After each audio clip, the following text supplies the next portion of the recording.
जैसे कि ये अक्सर होता है कि जब आप परमेश्वर के लिए कुछ करना चाहते हैं तो शैतान आकर आपको दबाने की कोशिश करता है। मैं भी अचानक से सोचने लगा कि मुझे इस फ़िल्म के लिए हाँ नहीं करनी चाहिए थी और मैंने तो इतने गलत काम किए हैं, जब लोगों को पता चलेगा तो ये सही नहीं होगा और मुझे इस फ़िल्म के लिए ना कर देनी चाहिए, मैं इस मूवी के लायक नहीं हूँ। और फिर डायरेक्टर ने भी मुझे कॉल किया और कहा कि शायद इस फ़िल्म के बाद तुम इस शहर में एक्टिंग नहीं कर पाओगे और इसके लिए मैं ज़िम्मेदार नहीं होना चाहता।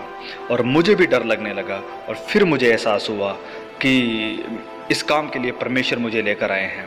मेरा ये टैलेंट परमेश्वर की ओर से है, ना कि इंसानों की ओर से। और मैंने अपने आप से कहा कि हम सब बुलाए गए हैं अपनी अपनी सलीब उठाने के लिए, और अगर हम अपनी सलीब को नहीं उठाएंगे तो इसके वजह से ज़रूर कुचले जाएंगे। जब सवाल आता है इस फिल्म को करने के बारे में तो मैं सोचता हूँ कि अगर हमने ये मूवी किसी नियंत्रण सेटिंग में की होती तो आप शायद असल प्रदर्शन को कभी नहीं देख पाते। ये सच में बहुत ही दर्दनाक और पीड़ा से भरा हुआ था। शुरुआत में ही मेरी हालत बहुत बुरी हो चुकी थी और मैंने पूरी कोशिश की कि मैं यीशु के जैसे बन सकूं, क्योंकि मैं नहीं चाहता था कि लोग मुझे देखें। मैं चाहता था कि लोग यीशु मसीह को देख सकें, कि जब लोग इस मूवी को देखें तो वो अपने आप को देख सकें जैसे कि हम अपने आप को देखते हैं, ऐसे नहीं पर परमेश्वर की नज़र से कि वो हमें कैसे देखता है। अनजाने में मुझे बहुत कोड़े भी लग गए थे और मैं बुरी तरह से चोटिल हो गया था। जब मैं स्लीव को उठाया हुआ था तो मेरा ये कंधा बुरी तरह से जख्मी था। मूवी को करने से पहले मेरा वज़न तकरीबन 210 पाउंड के आसपास था, पर मूवी के बाद जब मैं स्लीव पर था मेरा वज़न 168 पाउंड ही रह गया था। मैं बहुत बीमार हो चुका था, मेरे दोनों फेफड़े तरल पदार्थ से भर गए थे, निमोनिया हो गया था। और जब शूटिंग ख़त्म हुई तो बहुत से लोग इस बारे में नहीं जानते हैं और मैं ज़्यादा बात भी नहीं करता, लेकिन मुझे दिल की सर्जरी करवानी पड़ी थी और शूटिंग के अंतिम दिन में आसमानी बिजली मुझ पर गिर पड़ी थी। और इस फिल्म की शूटिंग के वक्त मैं बहुत ही एक गहरी परिस्थिति में था और पूरी शूटिंग के दौरान मैं लगातार प्रार्थना करता रहता और वचनों पर मनन करता था। और जैसे कि आप कहोगे कि मैं चरित्र में कैसे बना रहा, तो ये एक बहुत ही एक ज़रूरी सवाल है, क्योंकि मैं जानता था कि लोग यीशु को तभी देख पाएंगे अगर हम प्रार्थना और उपवास में बने रहे। और मैं आपको बताना चाहता हूँ कि उपवास रखना तो शीघ्र था मेरे बीमार होने की वजह से।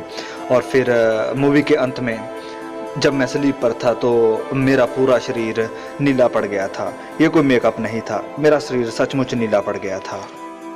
स्लीप के ऊपर मेरा ये का बहुत ही बुरी हालत में था और वो दर्द मेरे सहन शक्ति से बिल्कुल बाहर थी और मैं इतना बीमार था कि अगर ये कंधा निकल भी जाता तो मुझे कुछ भी महसूस नहीं होता।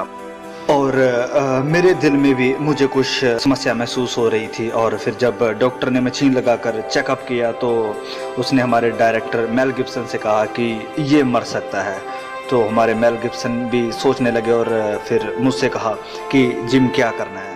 तो मैंने मेल गिब्सन से कहा कि मैं अब मरने के लिए तैयार हूँ, ये अब मेरे और परमेश्वर के बीच का मामला है, तो मैं घर जाने के लिए तैयार हूँ, क्योंकि मैंने कभी भी अपने आप को इस लायक नहीं समझा था और उस समय मैं बिल्कुल तैयार था परमेश्वर के पास जाने के लिए। पर मैं जानता था कि अगर मैं इस फिल्म को बनाते हुए मर भी जाऊँ तो बहुत से लोग इस फिल्म के द्वारा बचाए जाएंगे। मूवी के अंतिम सीन में जब मैं चट्टान के ऊपर चढ़ रहा था तो आधे रास्ते में, जबकि हर कोई अपनी अपनी पोजीशन में था, उस समय वहाँ पर तकरीबन 250 के करीब कुछ लोग थे।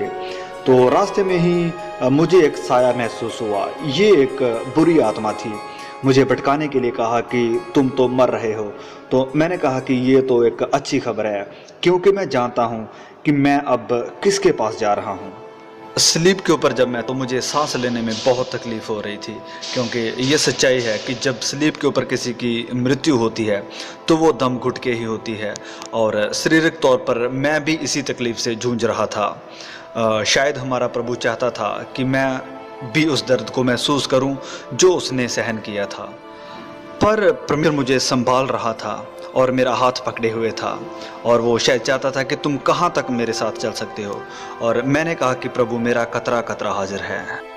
अंत में मैं कहना चाहता हूं कि सप्ताह में सिर्फ एक बार प्रैक्टिस करके आप ओलंपिक एथलीट या फिर विश्व प्रसिद्ध चैंपियन नहीं बन सकते हैं। यीशु को अपने जीवन में आपको हर पल प्रतिदिन लेना है। यीशु ही आपकी सच्चाई है, वो आपकी जिंदगी है, वो आपके साथ हर पल रहना चाहता है, आपके जीवन का वो कोच है। जब आप गिरते हैं तो वो आपको हिम्मत देता है फिर से चलने की, वो आपको सहारा देता है, वो चाहता है कि आप उसके लिए और ज़्यादा, वो आपको उत्साहित करता है कि आप उपवास करें, लगातार प्रार्थना करें, सप्ताह में बस एक बार नहीं बल्कि प्रतिदिन।